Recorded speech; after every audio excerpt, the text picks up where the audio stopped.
প্রিয় শ্রোতা ও খামারি ভাই বন্ধুরা, আপনাদের সবাইকে জানাই আসসালামু আলাইকুম। আমার এই ছোট পেজের ভিডিও দেখার জন্য আপনাদের সবাইকে ধন্যবাদ। আমি আজ মাত্র 34 টাকা কেজি দর হিসেবে 18% প্রোটিন সমৃদ্ধ খাবার তৈরি করার ফর্মুলা আপনাদের সামনে নিয়ে এসেছি। আপনারা জানেন বর্তমানে ফিটের দাম 58 টাকা কেজি, সেখানে 34 টাকা কেজি খাদ্য পাওয়া অত্যন্ত কষ্ট। মোটা তাজা ও দুগ্ধভোগী গাভীর জন্য প্রোটিন সমৃদ্ধ খাবার অত্যন্ত জরুরি। বর্তমানে খাদ্য যে দাম, সেই হিসাবে খরচ কমিয়ে না আনলে গবাদি পশু প্রাণী পালন করা অত্যন্ত কষ্টকর হয়ে দাঁড়িয়েছে। তাই আপনারা আমার এই ভিডিওটি ধৈর্য সহকারে দেখবেন এবং কিভাবে আমি 34 টাকা কেজি 18% প্রোটিন সমৃদ্ধ খাবার তৈরি করি তা লক্ষ্য করবেন। আমি প্রথমে অ্যাঙ্কর এবং খেসারি ডাল 33 কেজি ভালোভাবে মিশিয়ে নিয়েছি। তারপরে 45 কেজি কুড়া দিয়েছি, 50 কেজি ভুট্টার গুঁড়া দিয়েছি, 40 কেজি গমের ভুসি দিয়েছি, সয়াবিন খোল দিয়েছি 15 কেজি, সরিষার খোল দিয়েছি 15 কেজি, ডিসিবি পাউডার দিয়েছি 3 কেজি।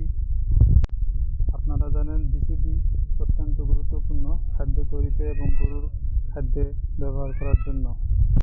এছাড়া আমি ফিশ মিল ব্যবহার করেছি। ফিশ মিল অত্যন্ত প্রোটিন সমৃদ্ধ, 60% প্রোটিন সমৃদ্ধ ফিশ মিল ব্যবহার করেছি। ফিশ মিল মানে হলো শুটকির গুঁড়া, আপনারা অনেকে চেনেন, অনেকে চেনেন না। গরুর পেটে গ্যাস যেন না হয় এই জন্য আমি 1 কেজি সোডা ব্যবহার করেছি। এখানে আমি মোট 200 কেজি খাবার ব্যবহার করেছি। আমার খাবারের দাম পড়েছে 6,920 টাকা। মোট 34 টাকা কেজি আমার প্রতি কেজি খাবারের দাম পড়েছে। প্রোটিনযুক্ত খাবারের পাশাপাশি আপনাকে কাঁচা ঘাস ব্যবহার করতে হবে। কাঁচা ঘাস ব্যতীত খামার টিকে রাখা অসম্ভব। আলহামদুলিল্লাহ, আমার গরুকে আমি এগুলো এভাবেই খাওয়াই। এভাবেই আমার গরুর প্রতিনিয়ত পরিবর্তন আসছে এবং ওজন বৃদ্ধি পাচ্ছে। আপনারা চাইলেও এভাবে খাওয়াতে পারেন, আবার নাও পারেন, সেটা আপনাদের ব্যাপার।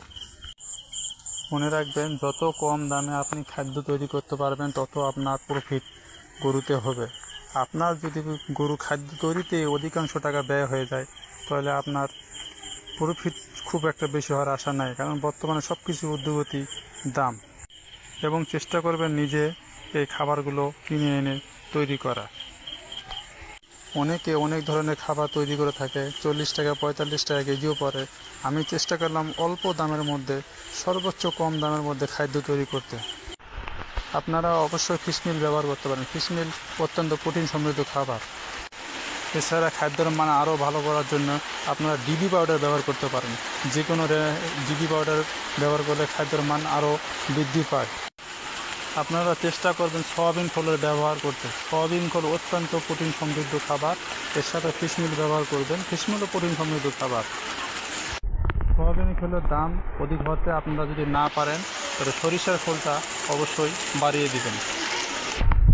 পরিশেষে বলতে চাই, আমার এই ছোট চ্যানেলটিকে আপনারা লাইক, কমেন্ট এবং সাবস্ক্রাইব করে আমাকে বড় করবেন এবং পরবর্তী ভিডিও যাওয়ার জন্য অবশ্যই আমার সাথে থাকবেন।